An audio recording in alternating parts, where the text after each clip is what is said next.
Hello everyone, welcome. So today we are going to talk about the last topic from chapter 2, and which is called Hermite interpolation. This method is a bit different from what we have been doing till now, so let's try to understand what it is. Okay. First, what we have been doing is that we had some nodes. I think I have said it many times during the last few videos, but it is important to understand what's going on. So I'll review here. So you had the nodes and you had the values of the function. So what you wanted is that you wanted a polynomial that matches the value of the function at the nodes, right? So that was the idea. And that gave you a polynomial of degree n when you had n plus 1 nodes, correct? So now we want to upgrade that.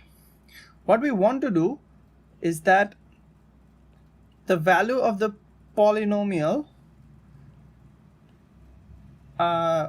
okay, let's not write the degree because the degree will be different now. The value of the polynomial at the nodes should be equal to the value of the function at the nodes. And additionally, what we want is that the value of the derivative of the polynomial at the nodes should match the value of the derivative of the function. Okay, so these are extra conditions that we didn't have before. All right, so now the first task will be to understand what will be the degree of the polynomial and can we actually do it. All right, so let's try to understand the first question first. So let's see, I will have x0, x1, x2 up till xn. So I have n plus 1 nodes, right?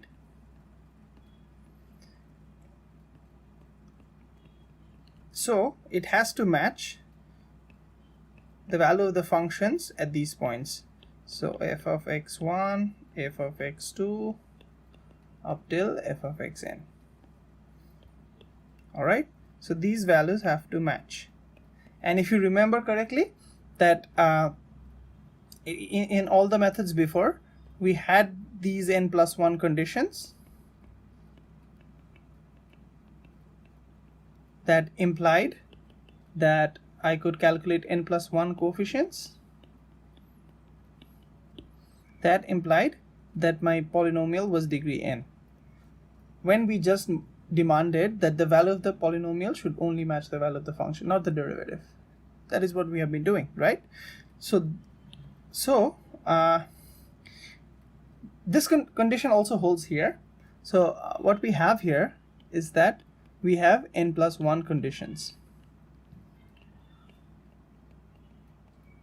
All right, but along with that, what I want is that I want the value of the derivatives to also match. So these are new conditions which was not there before. So f of xn, and this should give me n plus 1 new conditions. New conditions. All right, so these are new conditions which has to be satisfied. There's a prime here, which has to be satisfied by our polynomial now. So I have in total of twice n plus 2 conditions, right? If this is true, that means that I can calculate twice n plus 2 coefficients. So you can calculate twice n plus 2 coefficients. What does it mean?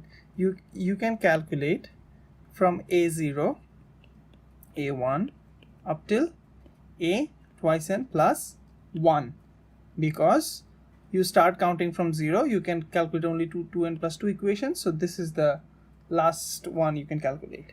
So this is multiplied by 1, this is multiplied by x, and this is multiplied by x to the power twice n plus 1. All right, so these 2n plus 2 coefficients imply that my interpolated polynomial will be p twice n plus 1. So if you are given n nodes, you can actually get a function, actually get a polynomial of degree twice n plus 1. All right, So it is more because you're imposing more conditions, so you expect that the degree of your interpolated polynomial will be more because you can calculate more coefficients with those extra constraints. All right, so now let's move on. And can we actually do it? So there is a theorem and which states that given n plus 1, there was a mistake here. There should be n plus 1 nodes. If you are given n plus 1 nodes, that gives you twice n plus 2 conditions, and that gives you a polynomial of degree twice n plus 1. All right, I'm sorry for the mistake. And now let's check the theorem. Given n plus 1 distinct nodes,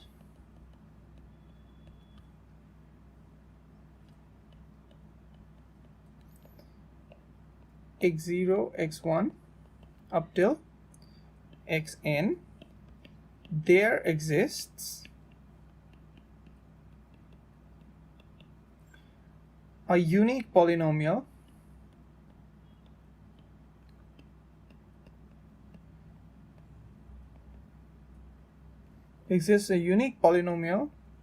p twice n plus 1 which belongs to this curly p twice n plus 1, which is the set of all polynomials of degree twice n plus 1, and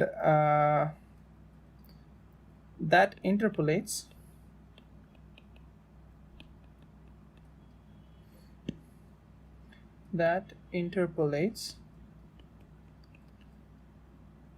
both f of x and f prime of x at these points. Okay, this is very important because if we couldn't do it, that means that okay, let me mark it a bit. So I have n plus 1 nodes. There exists a unique polynomial. So this exists and unique. These are two important things. So we have to prove both the uniqueness and the existence of a polynomial of degree twice n plus 1 that interpolates both f of x and f prime of x at the points, at the nodes, to be more precise. All right. So I will try to prove the uniqueness of the polynomial in this video, and in the next one we will prove the existence. All right. So uniqueness. So if you remember correctly, when we were just doing polynomial interpolation, we proved it. We proved the uniqueness of the polynomial with a very elegant argument, and this will be analogous. Okay, so what we do is that, let's say it is not unique. So you have p twice n plus 1x and q twice n plus 1x, two polynomials that interpolates all the nodes, and that satisfies all the conditions. Okay, so that implies that I can define a new polynomial r twice n plus 1. It will be a degree twice n. Okay, then that can be defined as p twice n plus 1 of x minus q twice n plus 1 of x. So what we can see here, that r should always have a degree of less than or equal to twice n plus 1, if you remember the argument from the last time. Okay, so now what we can show is that r twice n plus 1 at the nodes is equal to p twice n plus 1 xi minus q twice n plus 1 xi at the nodes, and it shows that this is equal to f of xi minus this is f of xi as well, and which gives you 0. So this gives me n plus 1 roots. Okay, so similarly you can take the derivative of r twice n plus 1 at the point xi. It should give you just f prime of xi minus f prime of x, sorry for the handwriting, so minus f prime of xi, and that should give you 0 as well. That means you have n plus 1 roots here at the same nodes, right? So what it says is that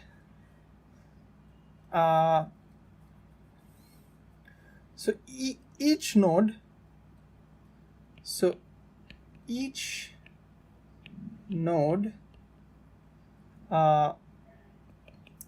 is a root of r twice n plus 1 with multiplicity greater than or equal to 2. That means that it has twice n plus 2 roots. But from the fundamental theory of algebra, a polynomial of degree twice n plus 1 can have at most twice n plus 1 roots. So what that mean is that it is only possible if r twice n plus 1 is equal to 0 everywhere. That proves by uniqueness that p twice n plus 1 is equal to q twice n plus 1 at every point. Alright, so this proves the uniqueness, and we will talk about existence and how to do this interpolation explicitly in the next video. So till then, thank you so much and see you.